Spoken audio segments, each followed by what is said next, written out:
इस संदेश का एकमात्र मकसद आपको परमेश्वर के करीब जाने में मदद करना है। यहाँ बांटे हुए अनुभव और राय मेरी हैं, वे किसी भी तरह से किसी की निंदा करने या उन्हें चोट पहुंचाने के लिए नहीं हैं। आशा है कि आप परमेश्वर के वचन में और बढ़ें और यीशु के साथ अपने जीवन की एक अच्छी नींव रखें।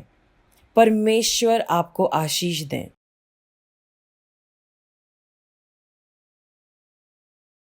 Praise the Lord my dear brothers and sisters. आप लोग सब कैसे हैं? I thank you so much for being here this morning. आज का संदेश हमारे खास खुदा के दास पास्टर मनोज धिम्मन द्वारा है। ये एक बहुत ही प्यारे, अच्छे और गहरे परमेश्वर के दास हैं। इनकी ट्रेनिंग बहुत खास लोगों के द्वारा हुई है। पास्टर मनोज धिम्मन एक जाट और हिंदू परिवार से आते हैं, हरियाणा के परिवार से आते हैं, लेकिन परमेश्वर ने उनको अद्भुत ढंग से छुआ।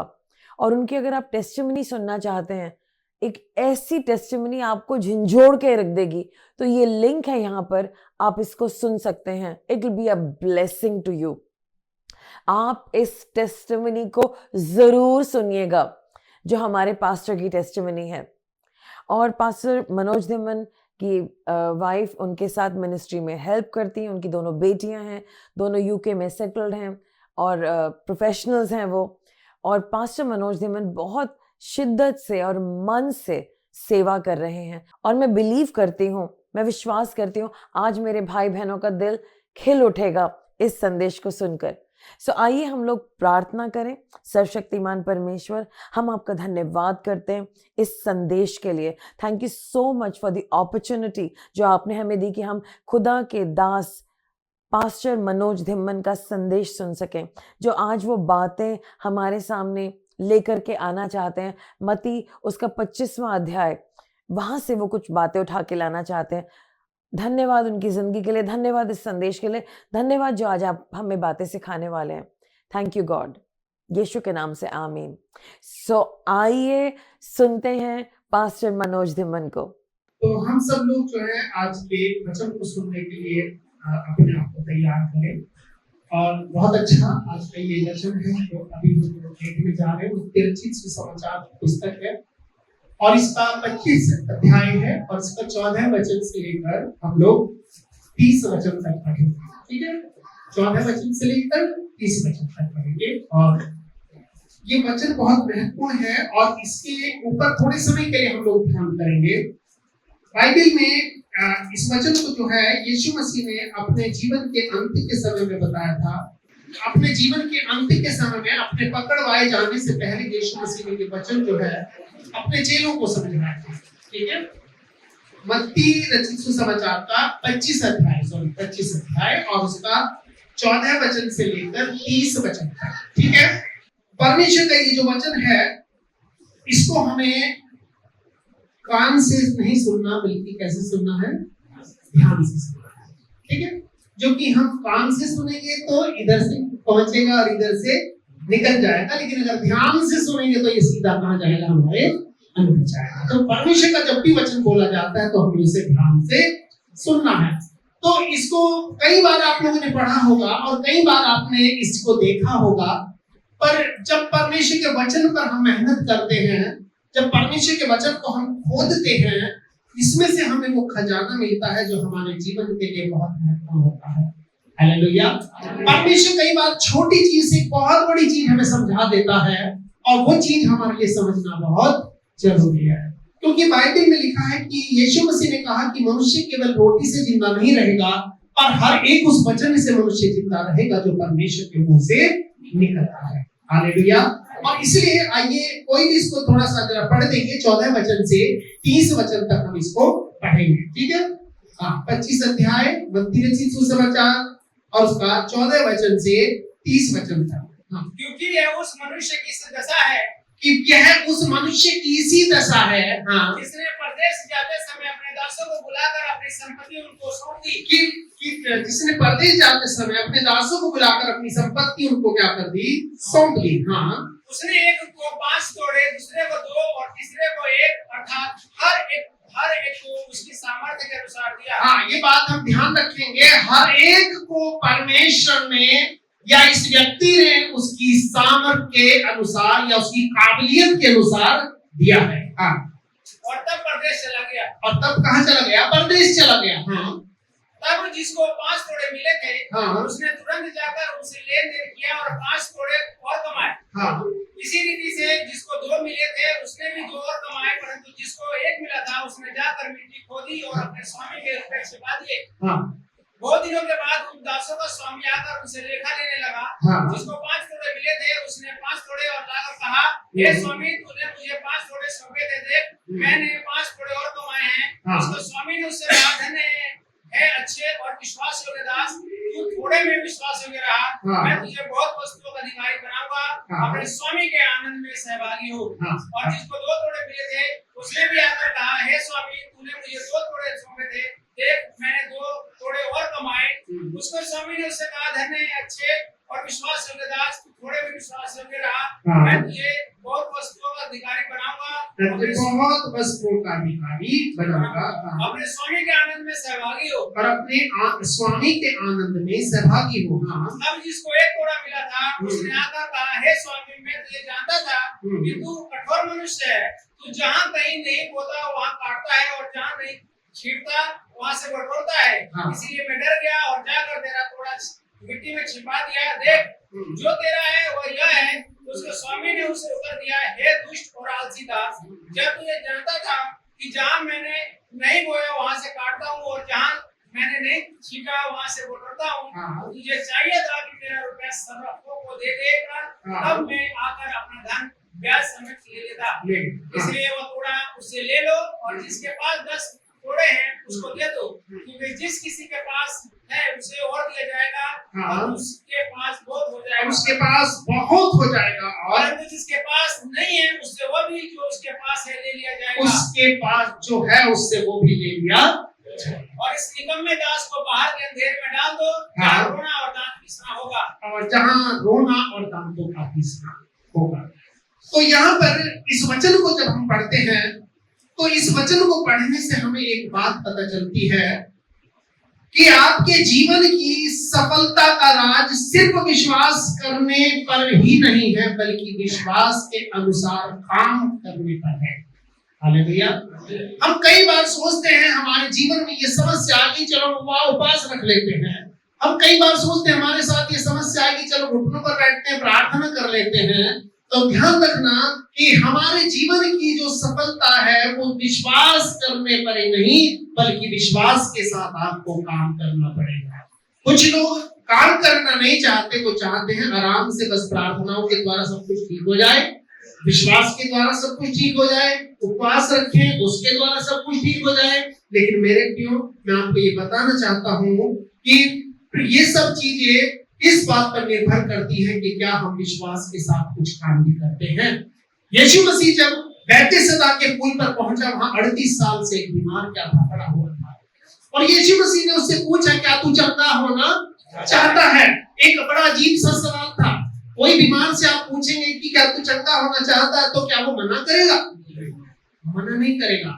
लेकिन यीशु ने फिर भी उससे पूछा, क्या तू अच्छा होना चाहता है? क्योंकि कुछ लोग ऐसे होते हैं जो वो नहीं चाहते, वो चाहते हम जैसे हैं वैसे ही हैं। वो आगे बढ़ना नहीं चाहते, वो सोचते हैं जैसा बढ़िया चल रहा है वैसे ही आगे भी चलता रहना चाहिए, क्योंकि उनको उस परिस्थिति में जीने की आदत हो चुकी होती है, उस परिस्थिति में उनको रहने की आदत हो चुकी है। वो उससे आगे बढ़ना नहीं चाहते, वो चाहते हैं कि बस कूप मंडूक की तरह की दुनिया बस यही है और हमें इतने ही दायरे में क्या करना है, रहना है। लेकिन परमेश्वर का जो वचन है ये हर एक व्यक्ति से बताता है कि हम सबको आगे बढ़ना है और उन ऊंचाइयों को छू लेना है, जिन ऊंचाइयों को छूने के लिए परमेश्वर ने चुनकर आपको अपने पास बुलाया है। हालेलुया। क्योंकि हमारा परमेश्वर बढ़ोतरी का परमेश्वर है, हमारा परमेश्वर मल्टीप्लिकेशन का परमेश्वर है। वो हमें क्या करता है, बढ़ाता रहता है। हालेलुया। परमेश्वर नहीं चाहता कि हम जहां हैं वहीं पर रह जाएं। अगर वो ऐसा चाहता तो दाऊद जो भेड़ चलाता था वो बुढ़ापे तक भेड़ ही चलाता रहता।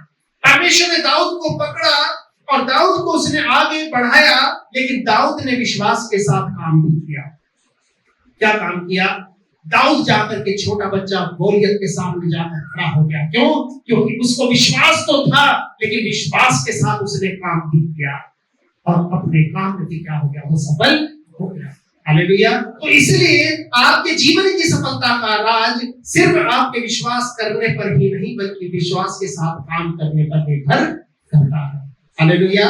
और इसलिए हम कहते हैं, एक कहावत है कि करने वाला बहुत बुरा होता है, वो कर देता है, लेकिन ना करने के सो बाहर नहीं होते।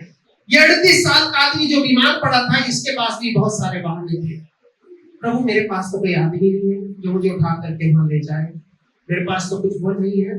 लेकिन यीशु मसीह ने वहां उसके लिए प्रार्थना करी नहीं, उपवास उसके लिए करा। यीशु ने उससे कहा कि चल उठ और खड़ा हो और अपनी खाट उठा और चल। यीशु मसीह ने क्या कहा? यीशु मसीह ने उसको ये कहा कि तुझे विश्वास के साथ खड़ा होना पड़ेगा। ये नहीं सोचना कि मेरे पैरों में दम नहीं है। जब यीशु के नाम को लेकर के तू खड़ा होगा, तेरे पैरों में दम आ जाएगा। हालेलुया। तो ये नहीं सोचना कि आज मेरे पास पैसा नहीं है, लेकिन विश्वास के साथ उस काम को खड़ा करने के लिए खड़ा हो जाएगा, तेरे पास वो पैसा भी आ जाएगा। क्यों? क्योंकि तू परमेश्वर का जन है, तुझे परमेश्वर ने चुना है और परमेश्वर ने तुझे अपनाया है। तू साधारण मनुष्य नहीं है, तू असाधारण मनुष्य है। तेरे अंदर परमेश्वर के एट्रीब्यूट, उसके गुण पाए जाते हैं। तेरे अंदर परमेश्वर की सामर्थ पाई जाती है। इस सामर्थ को ना सिर्फ तुझे अपने आप को दिखाना है, पर इस सामर्थ से तुझे आशीषित होकर दूसरों को भी दिखाना है। इस व्यक्ति को प्रभु के वचन में 3 तरह के लोग यहाँ पर थे। एक को 5 तोड़े दिए गए थे, दूसरे को 2 दिए गए थे और तीसरे को 1।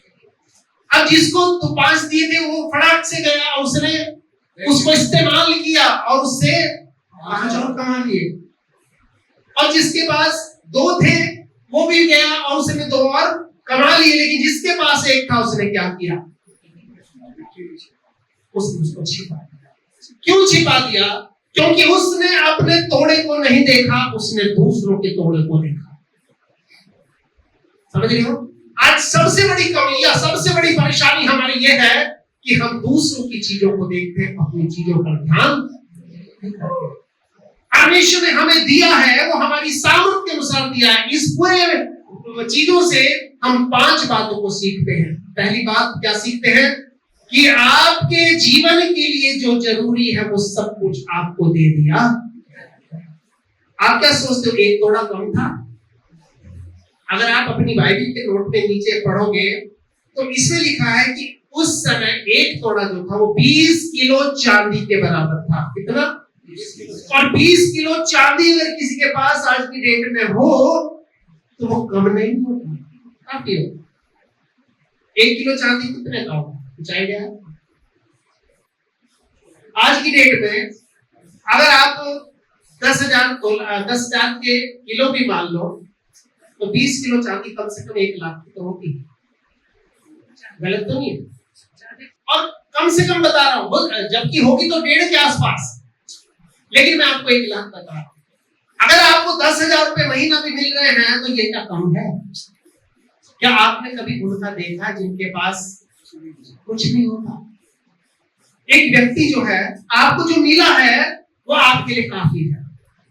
एक व्यक्ति पैदल जा रहा था और वो दूसरे को देखने लगा, देखो मेरे पास तो साइकिल भी नहीं है, ये मेरे सामने साइकिल चलाता हुआ कितने आराम से जा रहा है। आगे चलकर वो साइकिल वाले ने मोटरसाइकिल वाले को देखा, उसने कहा देख मेरे पास तो मोटर है, मेरे पास तो साइकिल है, इसके पास मोटरसाइकिल है, मोटरसाइकिल लेके कितने आराम से जा रहा है, मेहनत भी नहीं करनी पड़ती। मोटरसाइकिल वाले ने आगे कार वाले को देखा, उसने कहा कि देखो कितना बढ़िया बैठे हुए जा रहा है, न बारिश की चिंता है, न धूप की चिंता है, न किसी की चिंता। उस कार वाले ने आगे चलकर बहुत लग्जरी कार वाले को देखा, देखो कितनी बढ़िया कार में जा रहा है, इसी पे भी आराम से बैठा हुआ जा रहा है। और उस कार वाले ने आगे जाकर एक हेलीकॉप्टर को देखा, उसने कहा देखो कितना बढ़िया आदमी है बेचारा, हवा में उड़ते 2 मिनट में पहुंच जाएगा। लेकिन जो पहले वाला था उसको समझ में आ गया कि प्रभु उस हेलीकॉप्टर में चढ़ने के लिए भी तो पैर चाहिए, और तेरा शुक्र है तूने मुझे कम से कम पैर तो दे रखे। तो कई बार हम उन चीजों को देखते हैं जो दूसरों के पास है, उन चीजों को नहीं देखते जो हमारे पास है। जो हमारे पास है उसके लिए हम क्या करें? प्रभु को धन्यवाद करें, क्योंकि प्रभु तूने कम से कम मुझे ये तो दिया है, कितनों के पास तो ये भी। और अगर हम ऐसा करेंगे तो परमेश्वर आपके जीवन को क्या करेगा? आशीषित करेगा। और आपके लिए जो भी कुछ जरूरी था वो परमेश्वर ने आपको पहले से क्या कर दिया है, दे दिया। और जो भी कुछ परमेश्वर ने आपको दिया है, आप उसको क्या करना है, इस्तेमाल करना, उसका सदुपयोग करना है। उसके लिए परमेश्वर को धन्यवाद देना है। इस जिसको एक तोड़ा मिला था, इसको क्या करना चाहिए था, इसको प्रभु को धन्यवाद देना चाहिए था। इसको ये नहीं देखना चाहिए था, अच्छा उसे तो एक दे दिया, और उसे 2 दे दिया, उसे 5 दे दिया, हमने 5 तो एक किया।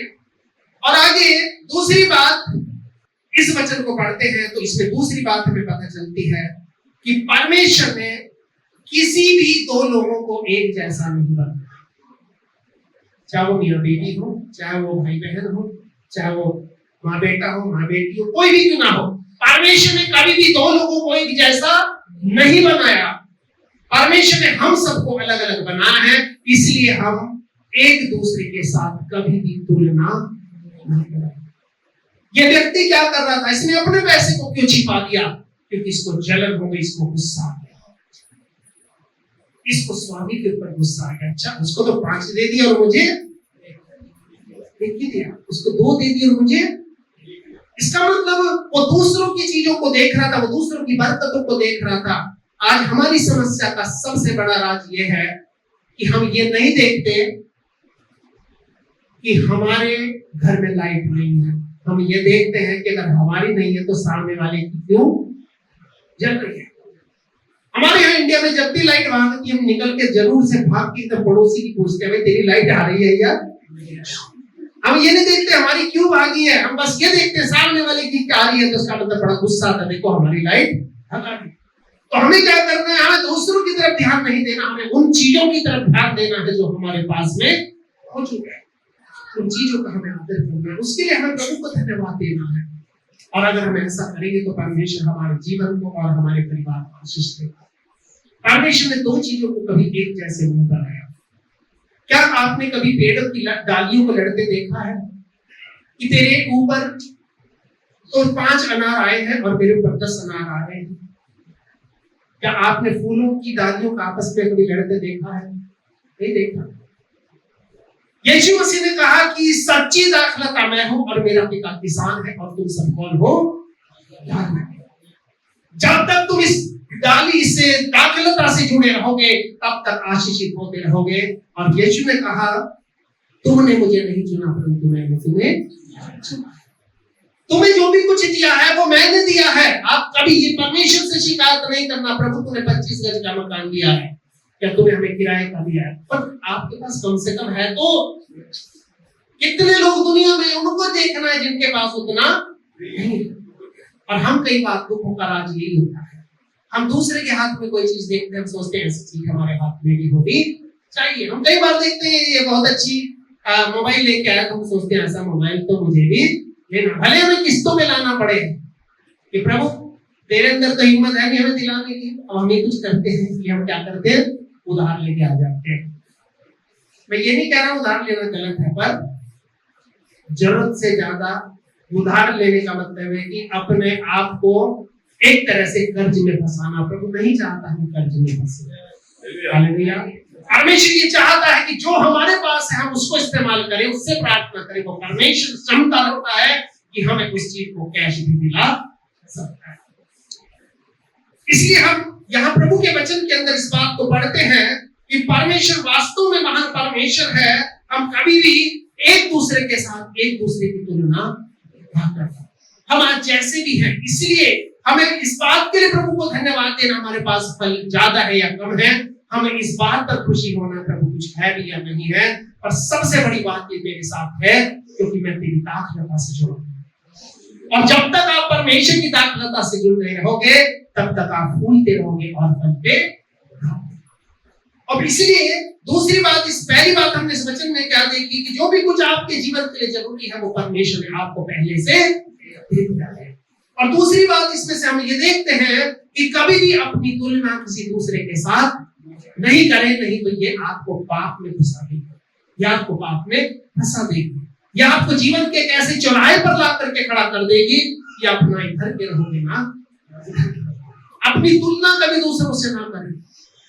वो बहुत अच्छा गा सकता है, वो इसलिए गा सकता है क्योंकि परमेश्वर ने उसको ऐसा बनाया है। वो बहुत तेज भाग सकता है, परमेश्वर उसको ऐसा बनाया क्योंकि वो उस काम के लिए परमेश्वर ने उसको चुना है। और जब परमेश्वर किसी काम के लिए किसी को चुनता है, उसके जैसे ही उसके अंदर गुण भी डालता चला जाता है। हालेलुया। और इसीलिए कभी भी अपनी तुलना क्या है, किसी दूसरे के साथ नहीं करें। तीसरी बात इस वचन में से पढ़ते हैं, हर एक को उसकी काबिलियत के अनुसार मिला है। हालेलुया। तीसरी बात, हर एक को उसकी काबिलियत के अनुसार मिला है। हम कई बार कहते हैं, प्रभु मेरे पास 8 मंजिल घर क्यों नहीं है? प्रभु को कह रहा है कि भाई तेरे से 1 मंजिल तो संभाला नहीं जा रहा, तो 8 मंजिल दे के मैं क्या करूंगा? हम कई बार कहते हैं, प्रभु मेरी तनख्वाह 10,000 से ज्यादा क्यों नहीं है? प्रभु कहता है तू इसी लायक है, क्योंकि तू इसी चीज को संभाल सकता है, इसी चीज में तू बना रह सकता है। मेरे साथ ज्यादा हो गया तो तू मुझे भी छोड़ के चला जाएगा और अपने परिवार के लिए भी नुकसान का कारण हो सकता है। इसलिए प्रभु कई बार हमें वो चीज नहीं देता जो हमें प्रभु से दूर। परमेश्वर हमेशा आपको वो चीज देगा जो आपको प्रभु के पास लेकर के चली आएगी। इसलिए हर एक को उसकी काबिलियत के अनुसार क्या है, मिलता है। कई बार बहुत सारे लोग हैं सवाल करते हैं कि प्रभु ने मुझे तो ज्यादा ये चीज नहीं दिया। अरे भाई, प्रभु को यही मंजूर है कि वो तुम्हें इतना ही, और एक इसलिए परमेश्वर आपको देता है क्योंकि प्रभु को मालूम है हम उसको संभाल सकते हैं। उससे अगर ज्यादा देगा तो परमेश्वर को मालूम है अगर ये 1 मंजिल, अगर से 3 मंजिल घर दे रखा है, इससे इसी में झाड़ू नहीं लगती, तो इसको अगर मैं 6 मंजिल घर दे दूंगा तो भैया ये तो बर्बाद कर देगा। ये 3 मंजिल के घर को नहीं संभाल पा रहे हैं, इसको मैं 6 मंजिल का कैसे दे दूंगा? ये 4 बच्चों के परिवार को नहीं संभाल पा रहे हैं, मैं इनको 8 बच्चे कैसे दे दूंगा? ये छोटे से बिजनेस को नहीं संभाल पा रहे, मैं इतना बड़ा बिजनेस इनको कैसे दे दूंगा? परमेश्वर ने हम सबको जो दिया है हमारी काबिलियत के अनुसार दिया है, क्योंकि परमेश्वर हमसे ज्यादा हमारी काबिलियत को जानता है। हालेलुया। और इसलिए जो भी कुछ प्रभु ने आपको दिया है उसके लिए आपको प्रभु का क्या करना है, धन्यवाद। हालेलुया। और चौथी बात जो इस वचन में से हम ये पढ़ते हैं कि जो आपको मिला है वो आपका है ही नहीं। हालेलुया। जो आपको मिला है वो आपका है ही नहीं। जब तक आप चल रहे हो तो आपका है, आप बस उसको संभाल करके रखे हुए हो। अगर कोई घर है आपका तो आपका है ही नहीं, किसका है? वो आपके बाद आपके बच्चों का, और उनके बाद उनके बच्चों। आपको किसी ने वो दे रखा है ताकि आप उसको संभाल करके रखें, उसको इस्तेमाल करें, उसका मेंटेन करके रखें, उसको अच्छा बना करके रखें और उससे दूसरा बनाने की कोशिश करें। हालेलुया। अगर परमेश्वर ने आपको एक घर दिया है तो उसने दिया है ताकि उस घर के जैसा आप एक घर को बनाने की कोशिश करें। परमेश्वर कई बार लोगों को इसलिए नहीं देता क्योंकि उनको मालूम है कि ये एक ही को मेंटेन नहीं कर पा रहा, ये दूसरे को क्या मेंटेन कर सकता है। इसलिए प्रभु हमें उतना देता है जितना वो हमारे अंदर काबिलियत समझता है। इसलिए तीसरी बात इस वचन में से हमने क्या पढ़ी थी कि हर एक को उसकी काबिलियत के अनुसार मिला। चौथी बात मैंने आपको बताई कि जो आपको मिला है वो आपका है ही नहीं।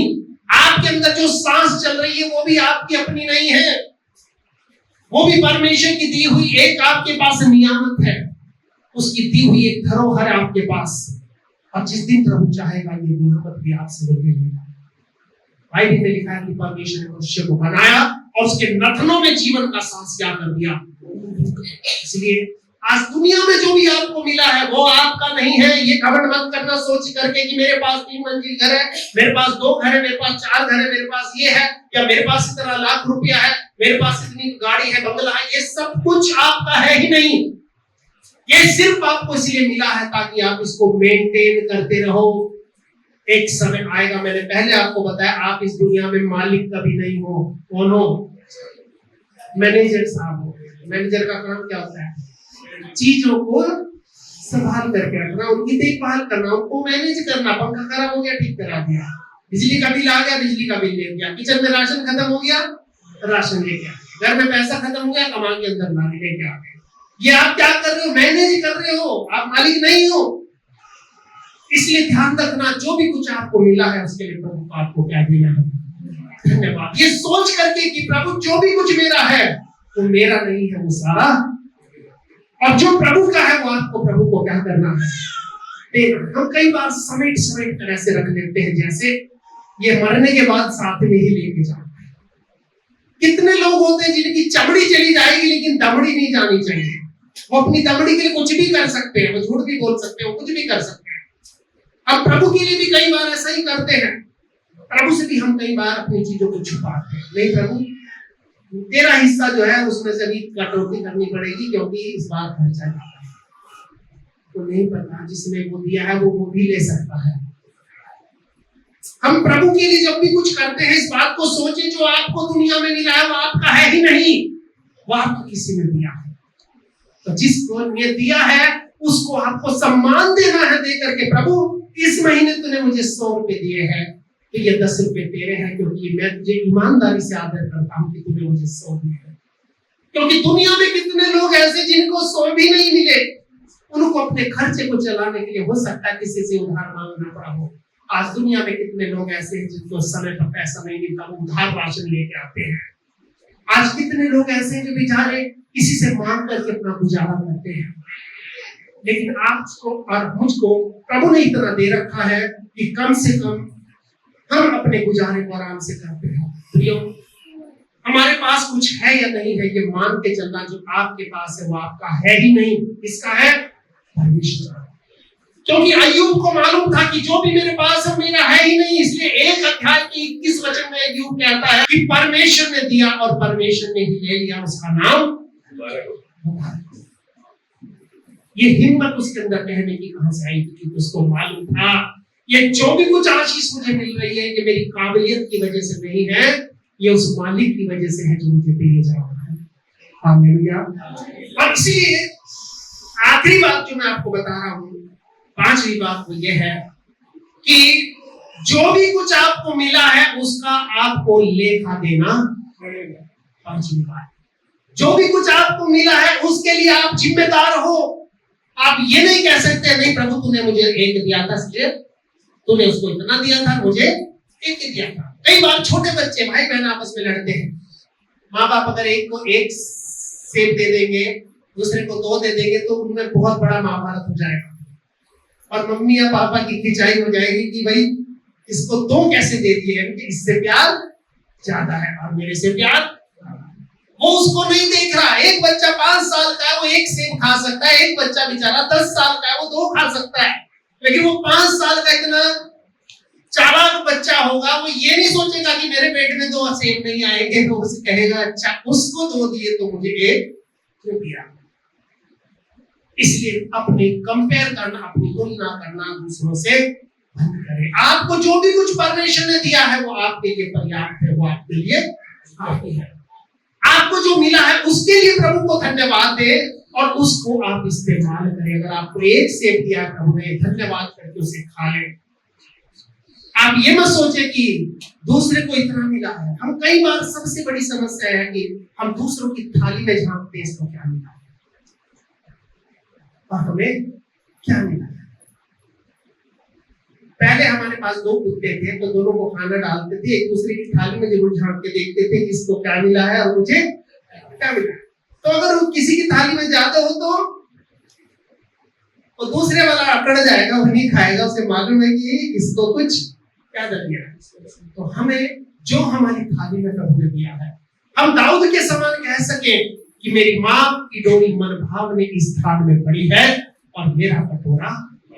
वो दूसरे के कटोरे की बात नहीं कर रहा कि उसको क्या मिला है, वो कह रहा है कि प्रभु जो तूने मुझे दिया ये इतना दिया है कि ये उमड़ रहा है। अब जो कुछ प्रभु ने आपको दिया उसके लिए जब आप उसको धन्यवाद दोगे, वो थोड़ा भी क्यों ना हो तो मल्टीप्लाई हो जाएगा। हालेलुया। जब वो 5 रोटी 2 मछली जब तक उस बच्चे के हाथ में थी, वो 5 रोटी 2 मछली थी, जब वो यीशु के हाथ में चली गई उसने ये नहीं कहा कि छोड़ो मैं नहीं दूंगा। वो कह सकता था इतनी बड़ी भीड़ क्या फायदा होगा इसका, कुछ नहीं है तो बल्कि शर्म आ रही है मुझे दे मेरी। लेकिन उस बच्चे ने अपना दे दिया। बच्चा अपनी चीज किसी को नहीं देता। बच्चे का स्वभाव एक लालची इंसान का स्वभाव दिखाता है। और जब वो चीज प्रभु के हाथ में चली गई तो वचन कहता है 5000 पुरुष सिर्फ पुरुष थे जो तरफ हुए, और तो बच्चों की बात तो अलग है। हालेलुया। तो जब आपके पास जो है उसके लिए आपको लेखा देना पड़ेगा। आज आपके पास जो भी कुछ मिला है उसके लिए आप जिम्मेदार हो। प्रभु आपसे एक दिन सवाल करेगा कि मैंने तुझे 10 जोड़ी कपड़े दिए थे, क्या एक जोड़ी कपड़ा तूने किसी गरीब को दिया? मैंने तुझे इतना सब कुछ आशीष दिया था, क्या तूने प्रभु के लिए इतना किया? नहीं। आज जो भी कुछ हमें मिला है उसका हमें लेखा देना पड़ेगा। इसलिए आज हमें जो भी कुछ मिला है उसके लिए हम प्रभु को धन्यवाद। और परमेश्वर ऐसी सामर्थ्य रखता है, उस चीज को बढ़ा सकता है, क्योंकि वो बढ़ोतरी को करने वाला परमेश्वर है। और जो भी चीज हम प्रभु के हाथ में रख देते हैं उसको कई गुना करके वो वापस लौटा के हमें ही दे देता है। हालेलुया। इसलिए आज प्रभु ने हमें चुना है, अपनाया है, अपने पास बुलाया है। हम इन 5 बातों को कभी भी अपने जीवन में ना भूलें। पहली बात क्या बताई थी कि आपके जीवन के लिए जो जरूरी है वो सब प्रभु ने आपको पहले से दे दिया। जैसे एक माँ अपने बच्चे को दुकान पे भेजती, उससे कहती बेटा जब बिस्किट लेके आ तो उसको पहले हाथ में, उसको मालूम है कि जब ये दुकान में जाएगा तो इसको जरूरत पड़ेगी, अब इसके बिना इसको ये चीज नहीं मिलेगी। इसलिए प्रभु ने जब दुनिया में हमें भेजा, हमारे हाथ में उसने पहले से रख दिया है कि जा बेटा इस दुनिया में जा और अपने काम को पूरा कर। दूसरी बात इस वचन में से हमने पढ़ी है कि परमेश्वर ने कभी भी 2 लोगों को एक जैसा नहीं बनाया, इसलिए अपनी तुलना दूसरे के साथ कभी भी ना करें। तीसरी बात इस वचन में से हमने सीखा है कि हर एक को हमारी काबिलियत के अनुसार दिया। हम ये नहीं कह सकते कि प्रभु तूने मुझे कम दिया है, उसे ज्यादा दिया, नहीं। प्रभु ने हमारे अंदर जो काबिलियत दी है उसी के अनुसार प्रभु ने हमें दिया है, उसी के लिए हम प्रभु को क्या करना है, धन्यवाद देना है। हालेलुया। और इसलिए चौथी बात यह है कि जो आपको मिला है ये आपका है ही नहीं, किसका है, स्वामी का है। आपको क्या करना है, यूज करना है, इस्तेमाल करना है। अगर आज आपके पास एक घर भी है तो वो आपका नहीं है, वो आपको इस्तेमाल करना। जब तक आप जिंदा हो तब तक आपका, आपके मरने के बाद मैनेजर बदल जाएगा। और ये हकीकत है, ये सच्चाई है। और 5वीं बात यह है कि जो आपको मिला है उसका आपको लेखा देना पड़ेगा। ये 5 बातें आज हम इस वचन में से लेकर के जाए तो परमेश्वर हमारे जीवन के वास्ते में आशीष देगा। आइए अपनी आंखों को हम लोग बंद करेंगे और इस समय हम लोग प्रार्थना करेंगे। हमारे सर्वशक्तिमान सामर्थ्य परमेश्वर, हम प्रभु यीशु मसीह के पवित्र नाम से तेरे चरणों में आते हैं और ये प्रार्थना करते हैं कि जिस प्रकार से तू अपने लोगों को दुनिया में कुछ ना कुछ दे करके भेजता है प्रभु पिता, हमें जो भी कुछ हमारे जीवन के लिए जरूरी है, जो भी हमारे बच्चों के लिए जरूरी है, वो तूने हमें पहले से दे दिया है। और प्रभु दूसरी बात आज तेरे वचन में से हम ये समझे कि हम में से 2 लोग कभी एक जैसे कभी नहीं हो सकते, चाहे वो भाई बहन है, चाहे वो पति पत्नी है, चाहे वो माँ बाप है। हम सब लोग अलग हैं, हमारी आदतें अलग है, हमारी स्वभाव अलग है, हमारी पसंद अलग है, हमारी नापसंद अलग है। और हम जैसे भी हैं वैसे इसलिए हैं क्योंकि वैसा तूने हमें बनाया है। हालेलुया। तीसरी बात प्रभु इस वचन में से आज हमने तेरे सीखी कि जो भी कुछ हमारी काबिलियत थी उतना तूने हमें दिया है, उसके अनुसार तूने दिया है। चौथी बात प्रभु हमने देखी कि जो भी आज हमारे पास है वो हमारा ही नहीं है, वो हमारा है ही नहीं, वो तेरा है। और 5वीं बात प्रभु जो भी हमें मिला है उसका हमें एक दिन तुझे हिसाब देना पड़ेगा। पिता परमेश्वर, आज जो भी कुछ हमें दुनिया में मिला उसके प्रति हमें ईमानदार रहना, वफादार रहना और उसके लिए प्रार्थना करनी है, क्योंकि वो चीज जो प्रभु तू बढ़ा सकता है उसको तू ठीक कर सकता है, उसको आशीषित करके और भी ज्यादा प्रभु ऊंचाई तक ले जा सकता है। प्रभु तेरे वचन के द्वारा तेरे लोग आशीषित हो, तेरे वचन की आशीष इनके साथ आज इनके घर में चल करके जाए और जब इनके कदम इनके घरों में पड़ते हैं प्रभु वहां पर तेरी बरकतें, तेरी आशीषें और तेरी उपस्थिति प्रभु जी बहने लगे। हर एक जन को आशीषित कर और अपनी बरकत से हम इस समय सारा आदर और महिमा आपको देते हैं और सब बातों के लिए प्रभु जी हम आपको धन्यवाद देते हैं और धन्यवाद करते हैं परमेश्वर को कि आपने हमारी प्रार्थना को सुना है और अपने लोगों को अपने वचन के द्वारा तूने आशीषित किया है और उस उत्तम भाग को तूने आज इनकी झोली में डाल दिया है प्रभु, जो उत्तम भाग इनको इस हफ्ते के लिए चाहिए प्रभु, क्योंकि तूने कहा है प्रभु कि मार्था ने उस उत्तम भाग को चुन लिया है जो उससे कभी छीना नहीं जाएगा। हाँ प्रभु, आज यहाँ पर बैठ कर के लोगों ने तेरे चरणों में आकर के उस उत्तम भाग को, उस उत्तम आशीष को चुन लिया है प्रभु, जो इनके जीवन में आने वाले पूरे सप्ताह में काम आएगा। हर एक को आशीष दे और अपनी बरकतों से थोड़ा सा आदर महिमा आपको देते हैं और सब कुछ आपके हाथ में समर्पित करते हुए धन्यवाद के साथ ये प्रार्थना को अपने उद्धार करता प्रभु यीशु के पवित्र नाम से मांगते हैं, इसे स्वीकार ग्रहण करें और हम सब जो लोग प्रभु के हैं मिलकर के कहेंगे आमीन। Praise the Lord. आपको ये संदेश कैसा लगा? I know you are blessed. Simple, sweet, not complicated, परमेश्वर के वचन से है। तो आज आपने 5 बातें सीखी हैं कि जो आपके जीवन के लिए जरूरी है वो आपको गॉड ने पहले से दे रखा है।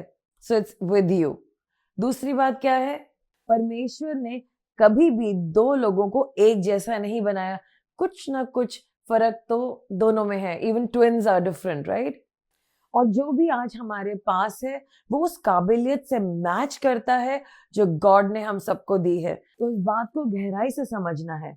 एक और बात सीखी हमने, जो आपको मिला है वो आपका है ही नहीं, वो एक गिफ्ट है, वो किसी काम आएगा। परमेश्वर का वो पर्पस पूरा करना है और जो आपको मिला है उसका हिसाब किताब, अकाउंट देना है आपको।